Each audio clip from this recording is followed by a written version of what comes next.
नमस्कार साथियों। आज मैं आप सभी छात्रों के समक्ष आर्थिक समीक्षा या इकोनॉमिक सर्वे को लेकर प्रस्तुत हुआ हूं। एग्जामिनेशन पॉइंट ऑफ व्यू से इकोनॉमिक सर्वे के सारे इंपॉर्टेंट आंकड़ों या डाटा को आपके सामने मैं पॉइंट वाइज प्रस्तुत करूंगा। आप सभी छात्रों को यह बताते हुए मुझे काफी हर्ष हो रहा है कि इकोनॉमिक सर्वे भारतीय राष्ट्रीय आंदोलन से भी जुड़ा हुआ है। 1867 में सर्वप्रथम दादा भाई नौरोजी ने इसे लंदन में ईस्ट इंडिया एसोसिएशन के समक्ष प्रस्तुत किया था।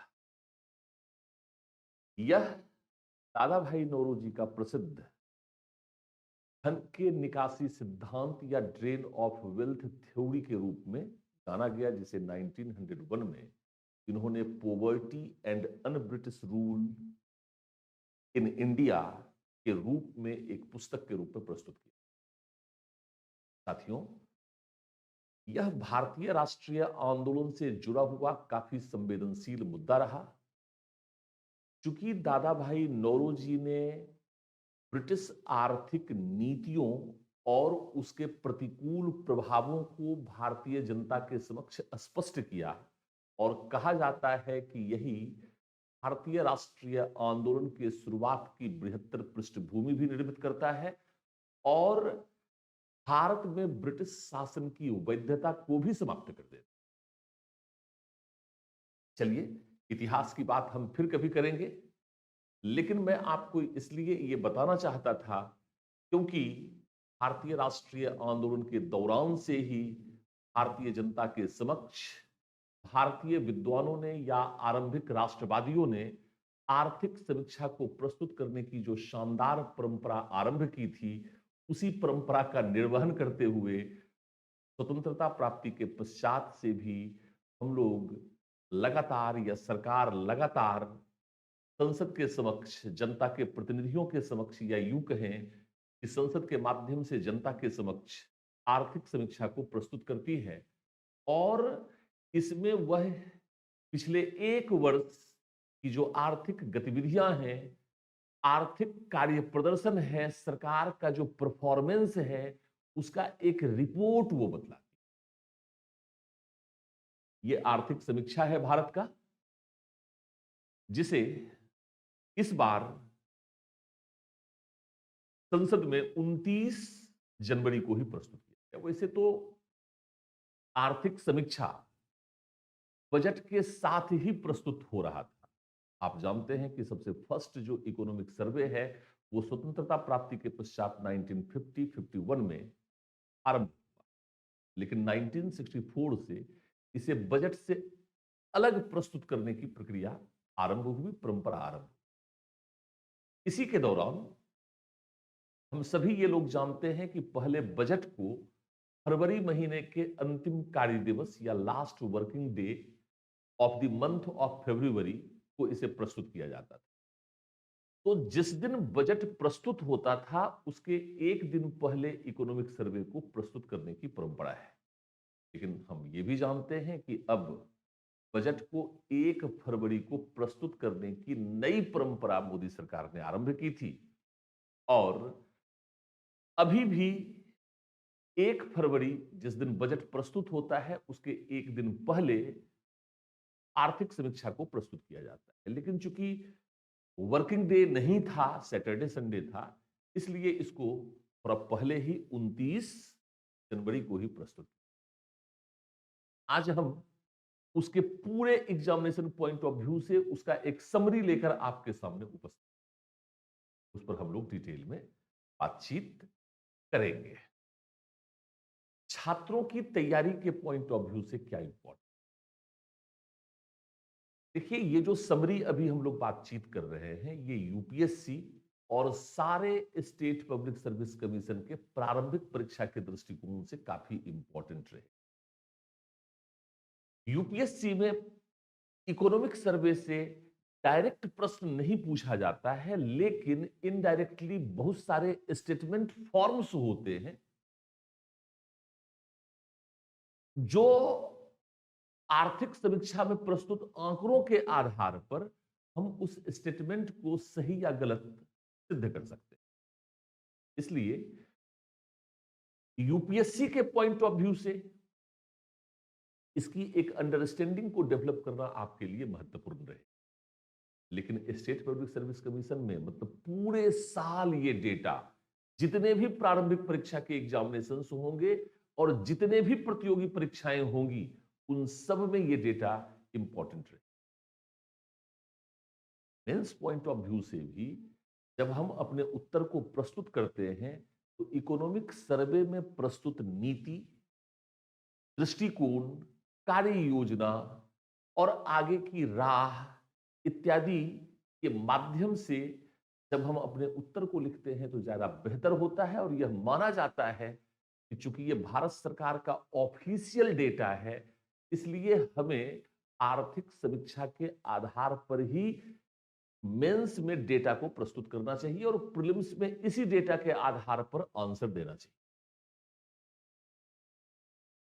तो उम्मीद है कि ये जो डेटा हम आपके सामने प्रस्तुत कर रहे हैं, इसका इस्तेमाल आप प्रारंभिक और मुख्य परीक्षा दोनों में ही करेंगे।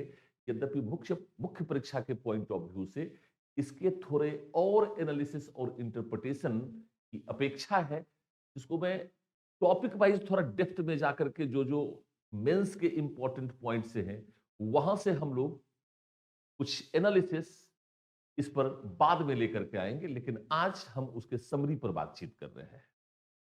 आइए सबसे पहले ये जानते हैं, ये जो इकोनॉमिक सर्वे है, इस इकोनॉमिक सर्वे को कौन प्रस्तुत करता है? तो भारत सरकार के वित्त मंत्रालय के द्वारा इसे प्रस्तुत किया जाता है। और वित्त मंत्रालय में एक डिपार्टमेंट ऑफ इकोनॉमिक अफेयर है, जिसको आप आर्थिक मामलों से संबंधित विभाग भी कह सकते हैं।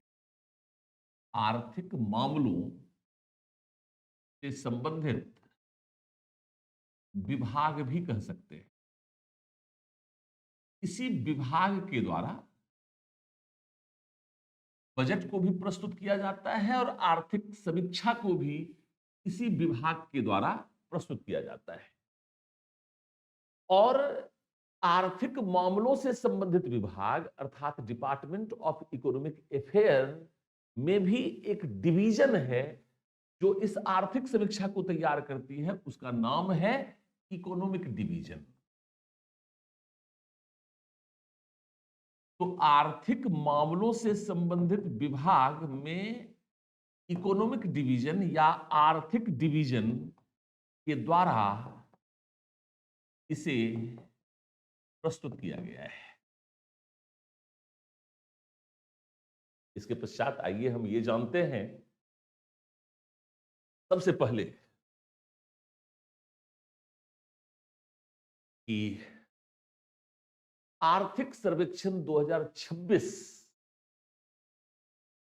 चूंकि हम आर्थिक सर्वेक्षण पर बातचीत कर रहे हैं, आर्थिक समीक्षा पर बातचीत कर रहे हैं, तो ये जानना जरूरी है कि आर्थिक सर्वेक्षण वर्ष भर में, जैसे 2025-26 का बजट जब प्रस्तुत किया गया था पिछले वर्ष, तो उस बजट को लागू किया गया और इसमें सरकार को कितनी सफलता मिली, कितनी असफलता मिली, विशेषताएं क्या रही, उपलब्धियां क्या रही, कमियां क्या रही, सीमाएं क्या रही, इसका लेखा जोखा हम अगले वर्ष बजट प्रस्तुत करने के ठीक एक दिन पहले आर्थिक समीक्षा के रूप में प्रस्तुत करते हैं। ये मोटे तौर पर सरकार का आर्थिक प्रबंधन करता है। इकोनॉमिक मैनेजमेंट, सरकार ने आर्थिक प्रबंधन किया है, उससे संबंधित आंकड़ों को यहां पर प्रस्तुत किया जाता है। आर्थिक संभावनाएं क्या हैं देश में, आगे की रणनीति क्या होगी, विश्लेषण कैसे होगा, वास्तविक आंकड़े क्या होंगे, आर्थिक वृद्धि क्या रही है, निवेश की कार्य योजना क्या है, इन सब से संबंधित बातें इकोनॉमिक सर्वे में होती हैं। और जैसा कि मैंने पहले भी कहा कि 1950-51 में देश का पहला आर्थिक सर्वेक्षण प्रस्तुत किया गया था और वित्त मंत्रालय का economic affairs department, economic division आर्थिक सर्वेक्षण प्रस्तुत करता है। डॉक्टर वी अनंत नागेश्वरन जो मुख्य इकोनॉमिक एडवाइजर हैं, इन्हीं के नेतृत्व में ये आर्थिक सर्वेक्षण प्रस्तुत किया गया। आइए अब हम लोग इससे पहले कि हम आर्थिक सर्वेक्षण में प्रस्तुत आंकड़ों की चर्चा करें, हम सबसे पहले इसके कुछ की टर्म्स को समझने का प्रयास करें, जिससे कि बिल्कुल बेसिक स्तर पर जिस छात्र ने अभी आरंभ किया होगा अपनी तैयारी को, वो भी इसको अच्छे से समझ सके, क्योंकि इकोनॉमिक सर्वे में डिफरेंट इकोनॉमिक की टर्म्स को यूज किया जाता है। तो सबसे पहले आपको यह समझना है, इसमें जब हम लोग आंकड़ों पर बातचीत करेंगे तो जीडीपी, ग्रॉस डोमेस्टिक प्रोडक्ट की बात की जाएगी, अर्थात सकल घरेलू उत्पाद की बात की जाए। तो साथियों, बहुत सामान्य तरीके से मैं आपसे यह कहना चाहता हूं, आपको इसमें इकोनॉमिस्ट बनने की कोई आवश्यकता नहीं है। इस देश की सीमा के भीतर जो भी उत्पादन हो रहा है, कृषि क्षेत्र में, विनिर्माण क्षेत्र में, उद्योग क्षेत्र में, सेवा क्षेत्र में, उसका कुल मौद्रिक मूल्य ही जीडीपी कहलाता है। कृषि क्षेत्र में जो कुल उत्पादन हुआ, उसका कुल मौद्रिक मूल्य, विनिर्माण या उद्योग क्षेत्र में जो कुल उत्पादन हुआ, उसका कुल मूल्य, और सेवा क्षेत्र में जो गतिविधियां हुई, उसका कुल मौद्रिक मूल्य, सबको जोड़ दिया जाता है तो यही सकल घरेलू उत्पाद कहलाता है। अर्थात देश की सीमा के भीतर जितना भी उत्पादन हुआ, उन सबको हम जोड़ते हैं। इसको हम दो आधारों पर कैलकुलेट कर सकते हैं। एक को हम कहते हैं रियल जीडीपी, तो वास्तविक। ऐसा इसलिए हम लोग करते हैं ताकि हमें यह पता चल जाए कि जब हम कुल मूल्य वृद्धि को जोड़ते हैं, अर्थव्यवस्था के विभिन्न क्षेत्रों में जो कुल उत्पादन हुआ और उसका जो कुल मौद्रिक मूल्य है, उसमें कहीं मुद्रास्फीति या महंगाई काउंट नहीं हो जाए। जैसे मान लीजिए कि 2024-25 में हमने उत्पादन 100 रुपये का किया विभिन्न क्षेत्रों में, और 2025-26 में मान लीजिए कि हमने उत्पादन 110 रुपया का किया। तो सपोज कीजिए कि इसमें जो वृद्धि है वो 10% की वृद्धि है। तो सवाल ये उठता है कि क्या ये वास्तविक वृद्धि है या ये मूल्य में वृद्धि का परिणाम स्वरूप है, या मुद्रास्फीति या महंगाई के कारण ये वृद्धि दृष्टिगोचर हो रहा है। तो इसको चेक करने के लिए हम दो चीजें कर सकते हैं। जीडीपी को दो रेट पर कैलकुलेट कर लेंगे। एक होगा रियल जीडीपी बेस ईयर के आधार पर, अर्थात एक अस्थिर वर्ष, आधार वर्ष, अर्थात अभी जो अस्थिर वर्ष है 2011-12 है। अर्थात रियल जीडीपी को जब हम कैलकुलेट करते हैं तो वर्ष अस्थिर रहता है। वर्ष अस्थिर इसलिए रहता है क्योंकि हम 2011-12 के मूल्यों के आधार पर उत्पादन में वृद्धि की जांच कर रहे हैं कि 2024-25 की तुलना में 2025-26 में उत्पादन में वृद्धि कितनी हो। और नॉमिनल जीडीपी के अंतर्गत हम लोग ये करते हैं कि हम करंट ईयर जो 2025-26 है, उस करंट ईयर में जो उसका वास्तविक मूल्य है, उस मूल्य के आधार पर हम जीडी को कैलकुलेट करते हैं। तो बहुत सिंपली करंट ईयर में जो नॉमिनल जीडीपी है और बेस ईयर के आधार पर जो रियल जीडीपी है, दोनों के बीच का अंतर ही क्या कहलाएगा? मुद्रास्फीति। अर्थात मुद्रा के मूल्य में हुई शुद्ध वृद्धि, इसी को हम महंगाई के नाम से भी जानते हैं। तो चलिए, ये डेटा के रूप में आपको मिलेगा तो उसका अर्थ आपको समझ में आ जाएगा। एक दूसरा जो है वो इन्फ्लेशन शब्द आएगा, मुद्रास्फीति। तो मुद्रास्फीति को ही आम बोलचाल की भाषा में महंगाई कहते हैं, अर्थात मुद्रा के मूल्य में हुई वृद्धि। अर्थात जैसे इस कलम को यदि हम 100 रुपया में 2024-25 में खरीदते थे, तो अब इस साल इसी कलम को हम यदि 105 रुपये में खरीद रहे हैं, तो ये 5 रुपया मूल्य वृद्धि हुआ, महंगाई हुआ। तो मुद्रास्फीति के विषय में भी पढ़ेंगे। मुद्रास्फीति के कई प्रकार हो सकते हैं, जिसमें मुख्य जो इसमें डेटा यूज होता है वो होता है हेडलाइन इन्फ्लेशन। अर्थात सभी वस्तुओं और सेवाओं के मूल्य में हुई वृद्धि को कैलकुलेट किया जाता है। और एक होता है कोर इन्फ्लेशन, जिसमें से खाद्य वस्तुओं और ऊर्जा जैसी चीजों को हम बाहर कर देते हैं और शेष वस्तुओं और सेवाओं के मूल्य में हुई जो वृद्धि है उसको हम देखें। क्योंकि सामान्य तौर पर खाद्य वस्तुएं और जो ऊर्जा से संबंधित जो चीजें हैं, तेल है, गैस है, तो इसके मूल्य में लगातार वृद्धि होती रहती है। तो कहीं ऐसा नहीं हो कि खाद्य वस्तुओं और ऊर्जा के मूल्य में हुई वृद्धि के कारण इन्फ्लेशन हमें बढ़ता हुआ दिखे।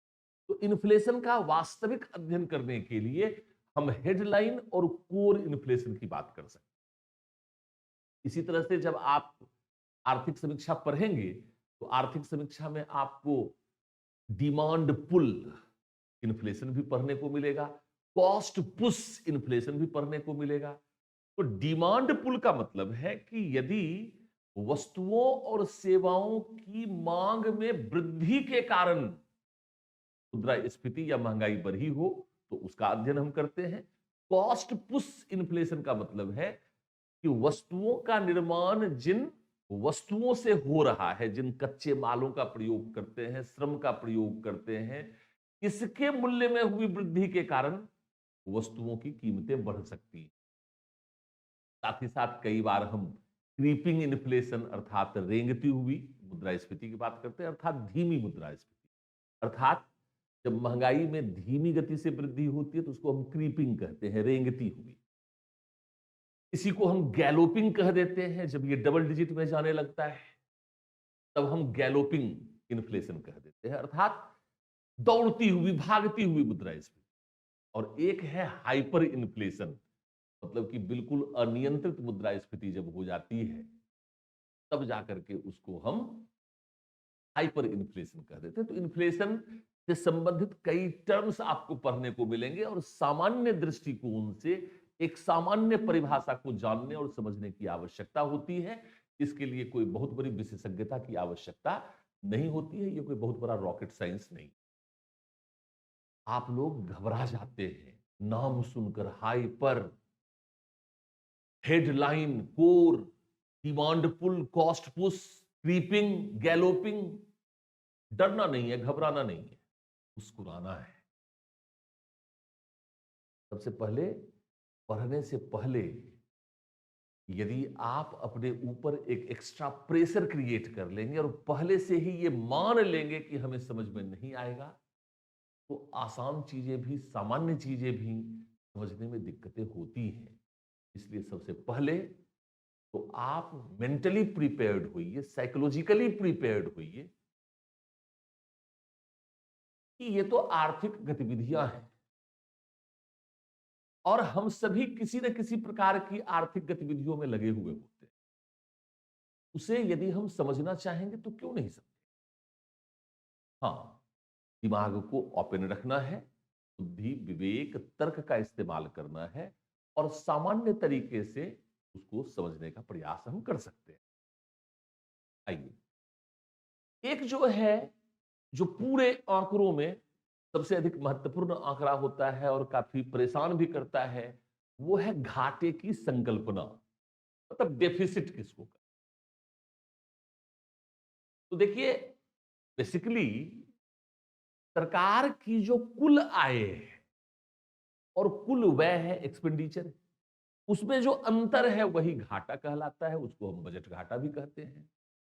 तो घाटे के लिए विभिन्न प्रकार के टर्म्स का प्रयोग किया जाता है, जैसे फिस्कल डेफिसिट, राजकोषीय घाटा। उसमें बजट घाटे में हम लिए गए ऋण को भी जोड़ देते हैं। तो ये फिस्कल डेफिसिट का कॉन्सेप्ट बन जाता है। फिर जब हम ऋण लेते हैं तो इंटरेस्ट भी लेते होंगे, उसको भी हम जोड़ देते हैं। लेकिन जब हम प्राइमरी डेफिसिट को पढ़ते हैं तो फिस्कल डेफिसिट में जो इंटरेस्ट हमने पे किया है उसको हम माइनस कर देते हैं, इसलिए क्योंकि पिछले कई वर्षों के ऋण पर हम आज भी इंटरेस्ट दे रहे हो। तो इसको जब हम माइनस करेंगे तो वर्तमान वर्ष में सरकार की जो आर्थिक परफॉर्मेंसेज है उसका हम वास्तविक अध्ययन कर पाएंगे। तो फिस्कल डेफिसिट और प्राइमरी डेफिसिट, अर्थात फिस्कल डेफिसिट और प्राइमरी डेफिसिट को देखेंगे तो सरकार का इकोनॉमिक परफॉर्मेंस का वास्तविक चरित्र, तस्वीर हमारे सामने आ जाता है। हम सरकार की आर्थिक नीतियों को समझ सकते हैं, उसका विश्लेषण कर सकते हैं। साथियों, एक है रेवेन्यू डेफिसिट।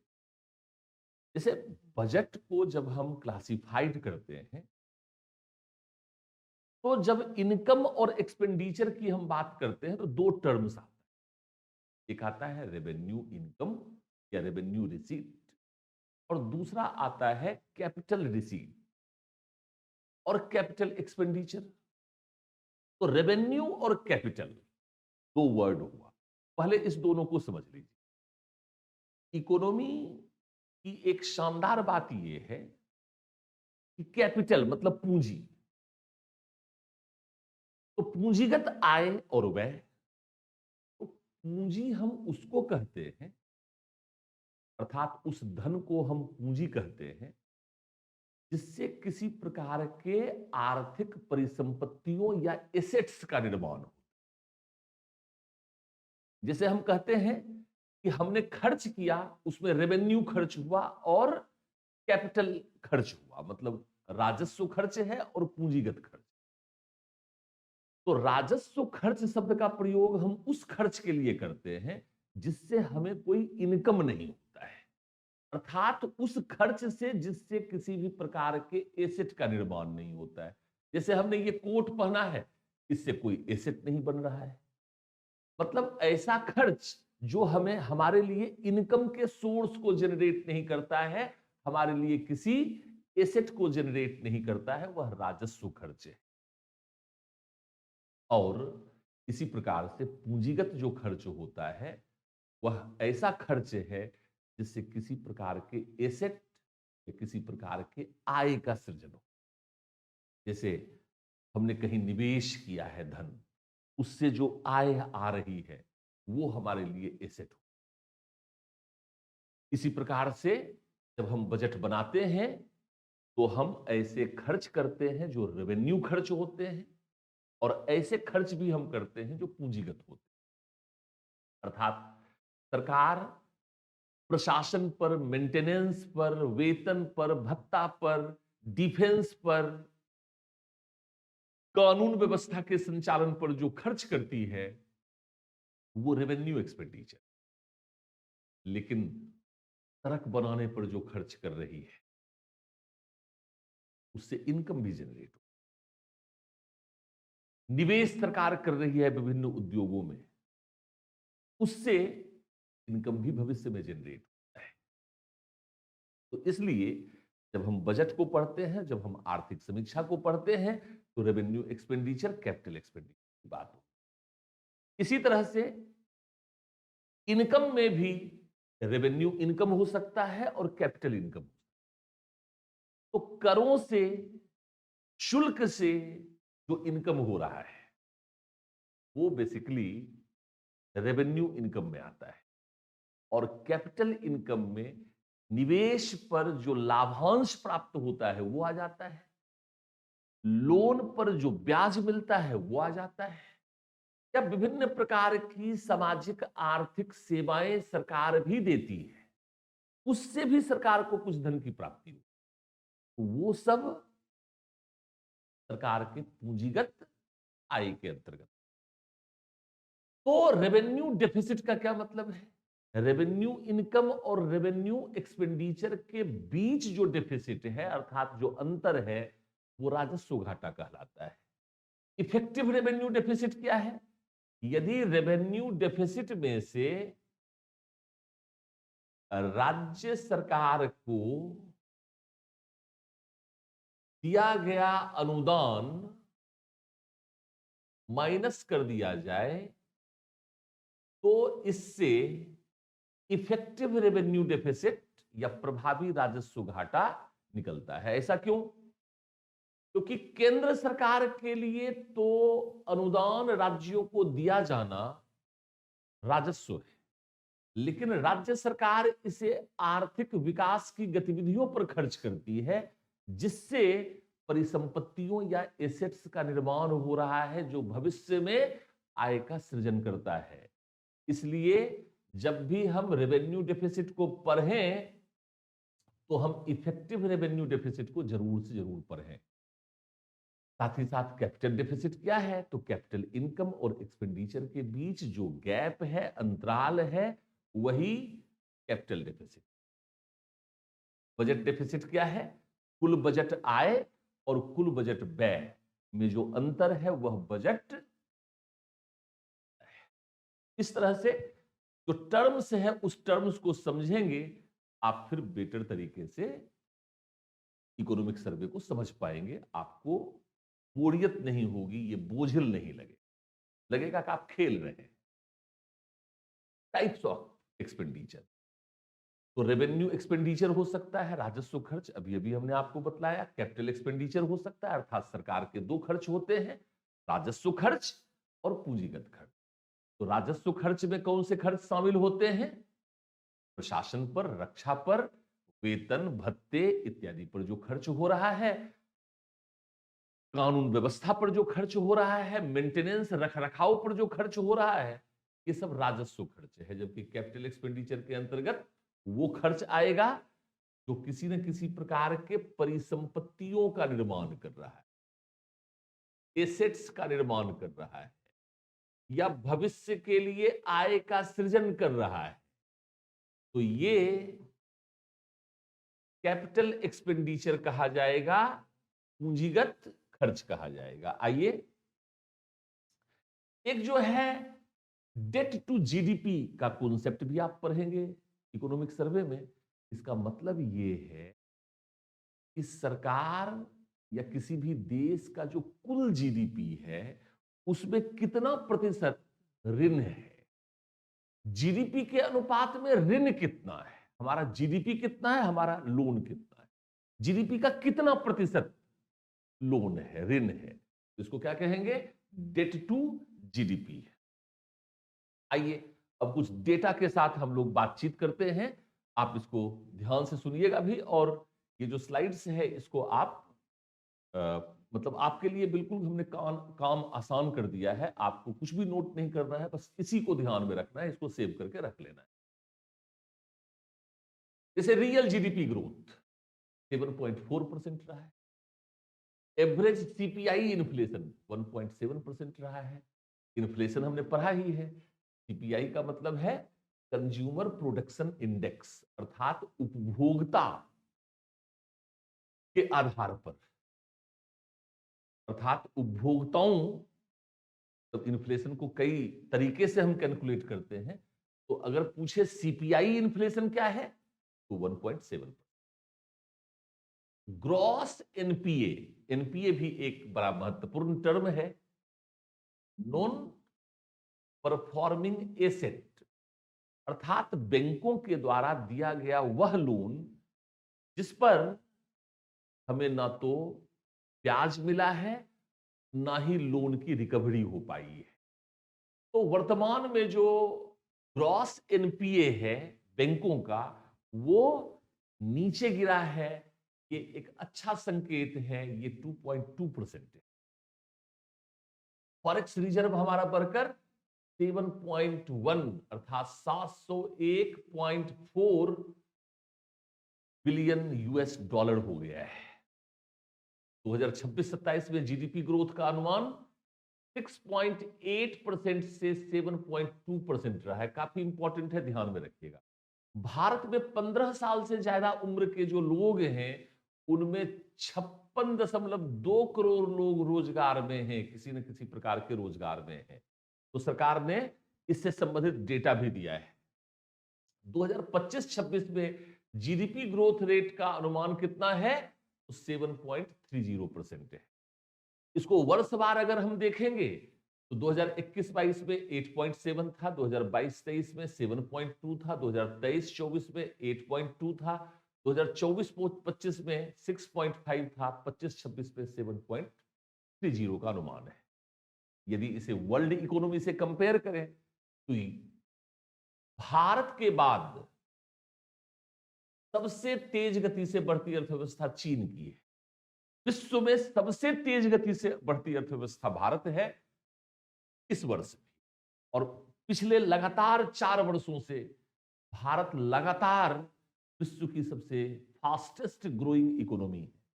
चीन उसके बाद 5% पे है, यूएसए 2.1% पे है और पूरे विश्व का जो अनुपात है वह 2.8%। अर्थात भारत की जो विकास की दर है वह विश्व में सबसे तेज है। आइए अब हम इन्फ्लेशन पर कुछ डेटा आपके साथ शेयर करते। देखिए, आरबीआई और आईएमएफ के अनुमान के अनुसार आने वाले वर्षों में मुद्रास्फीति काबू में रहेगी।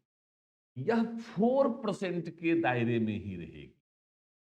4% ±2%। आरबीआई की जो इन्फ्लेशन कंट्रोल करने वाली कमिटी थी उसने भी यही कहा था और यही उद्देश्य था उसका कि हमारा जो इन्फ्लेशन रेट हो, मुद्रास्फीति की दर हो, वह 4% ±2%। अर्थात अगर 4% में +2% होता है तो 6% जाएगा और माइनस अगर 2% होता है तो 2% जाएगा। तो कुल मिलाकर के हमारा उद्देश्य जो था वो 2% से 6% के बीच में हमें मुद्रास्फीति को रखना था। इस उद्देश्य को हमने बहुत अच्छे से प्राप्त किया है।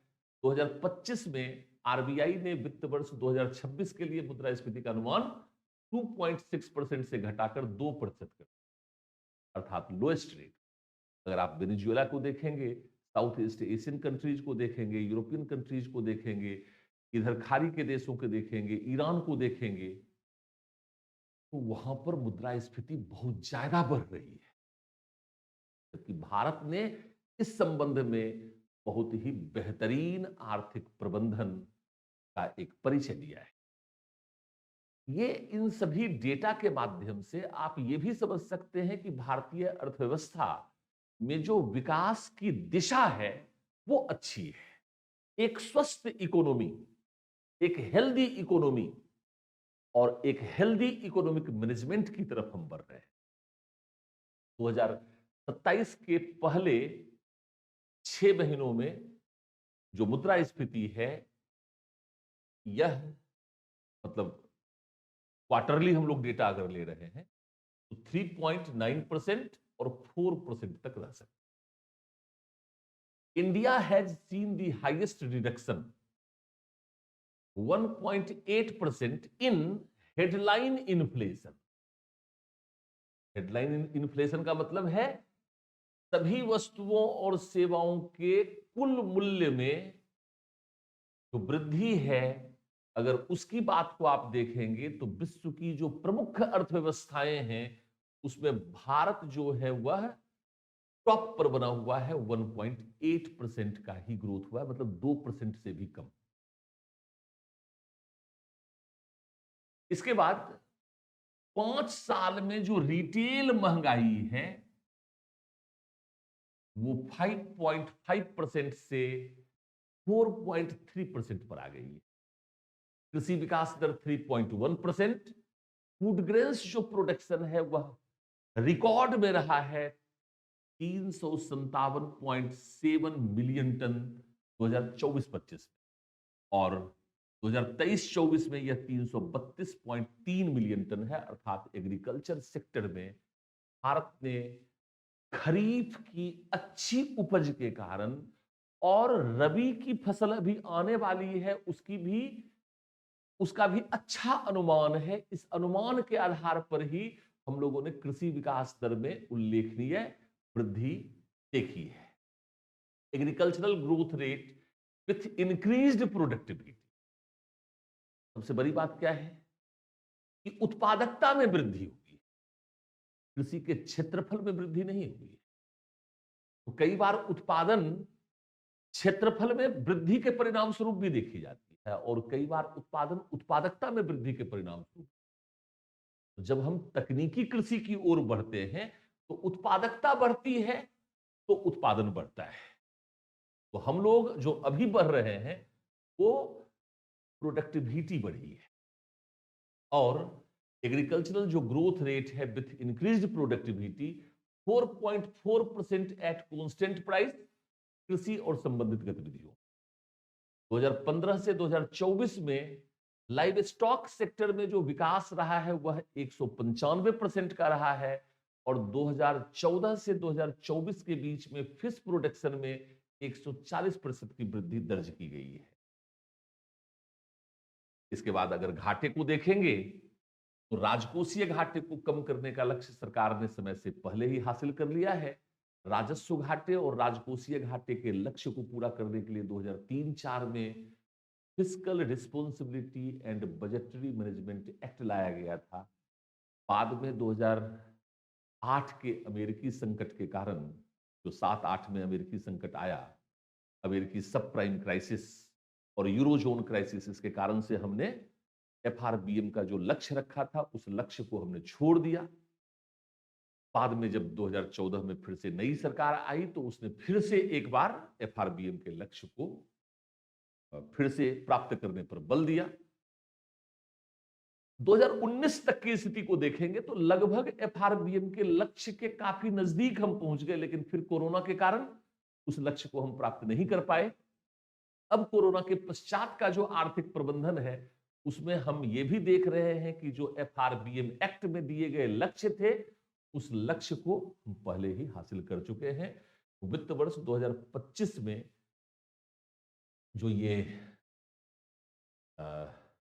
जीडीपी का जो घाटा रहा है, जो राजकोषीय घाटा रहा है, वह 4.8% रहा है, जबकि सरकार ने 2026 के लिए 4.4% का लक्ष्य रखा है। अर्थात 2025-26 का लक्ष्य कितना है? 4.4। 2024-25 में 4.8, इससे पहले 5.6, 2022-23 में 6.4 और 21-22 में 6.7। अर्थात कोरोना के कारण इसमें वृद्धि हुई थी, अब पुनः ये नियंत्रित स्थिति में आ रही है। इसमें आगे बढ़ते हैं। क्रॉस जीएसटी कलेक्शन जो है पिछले साल 22.1 लाख करोड़ था। इस बार जो अभी अप्रैल से दिसंबर तक का डेटा हमारे पास आया है, अभी तो 3 महीने का डेटा हमारे पास आना शेष है, इसमें 17.4 लाख करोड़ जीएसटी कलेक्शन हमारा हुआ है। सेंट्रल रेवेन्यू रिसिप्ट्स जो है अगर उसकी बात करेंगे तो 11.6% ऑफ जीडीपी है ये। डायरेक्ट टैक्स बेस जो 2022 में 6.9 करोड़ था, ये बढ़कर 9.2 करोड़ हो गया है। ग्रॉस जीएसटी कलेक्शन में 6.7% की वृद्धि हुई और रेवेन्यू एक्सपेंडिचर में कमी आई है। 2022 के 13.6% से घटकर 10.9% ये हो गया है।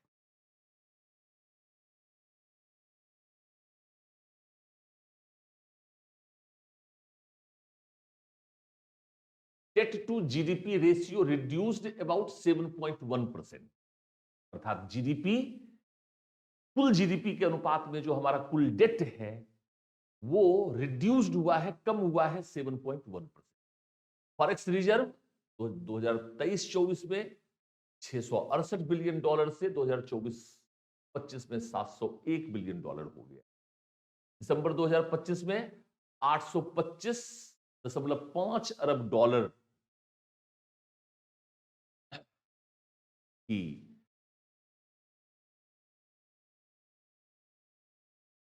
नहीं, ये जो डेटा है ये सही नहीं है, इसको ध्यान में नहीं रखना है। औद्योगिक उत्पादन में जो वृद्धि हुई है वो 4% की दर से हुई है। एमएसएमई में 10% से अधिक की वृद्धि है और सेंट्रल सेवा क्षेत्र में जो वृद्धि है वो 7.2 से 8.3% है। औद्योगिक क्षेत्र में ये 6.2% है। इसके पश्चात अगर हम चुनौतियों की बातचीत करें तो आर्थिक समीक्षा जो है वो चुनौतियों के विषय में भी बतलाता है। कहता है टेकलिंग ओबेसिटी, मोटापे की जो समस्या है वो काफी बढ़ रही है, इसको टेकल करना पड़ेगा ताकि हम एक स्वस्थ जीवन की ओर बढ़ सकें। चुनौतियों में टेक्नोलॉजी ड्रिवन इनिशिएटिव्स पर हमें फोकस करना पड़ेगा ताकि हम अर्थव्यवस्था के सेवा क्षेत्र में विश्व में जो तमाम अवसर है उसमें हम अधिक से अधिक अवसर का लाभ उठा सकें। मेंटल हेल्थ, जो मोबाइल और डिजिटल टेक्नोलॉजी का जो बढ़ता हुआ प्रयोग है वह इस प्रकार से हमारे मानसिक स्वास्थ्य को प्रतिकूल रूप में प्रभावित कर रहा है, यह भी एक महत्वपूर्ण चुनौती है। अगर सरकार के राजस्व घाटे और राजस्व प्रबंधन के दृष्टिकोण से देखें तो फ्री बीज एक महत्वपूर्ण चुनौती है कि ये 8% ऑफ बजट हो रहा है। तो और लास्ट में जो है वो जीडीपी में योगदान के आधार पर सेवा क्षेत्र लगभग 55% है, औद्योगिक क्षेत्र 30% है और कृषि क्षेत्र लगभग 15-16% के बीच में रह रहा है। तो कुल मिलाकर के इकोनॉमिक सर्वे में जो मेन डेटा था, जो एग्जामिनेशन पॉइंट ऑफ व्यू से इंपॉर्टेंट था, उसको हमने आपके समक्ष प्रस्तुत किया है आज। अगली क्लासेज में या इकोनॉमिक सर्वे पर मैं कुछ और भी क्लासेज लूंगा, उसमें हम सेक्टर वाइज डेटा पर काम करेंगे और आपको थोड़ा डिटेल में डेटा देंगे जो प्रीलिम्स में जो स्टेटमेंट बनते हैं यूपीएससी में उसमें हेल्पफुल रहेगा और मेंस में सेक्टर वाइज जो एनालिसिस हम लोग करेंगे उसमें आपके आंसर राइटिंग को सपोर्ट करेगा। बहुत बहुत धन्यवाद साथियों। जाते जाते आपसे एक निवेदन है कि आप चैनल को सब्सक्राइब करें, लाइक करें, कमेंट अवश्य ही करें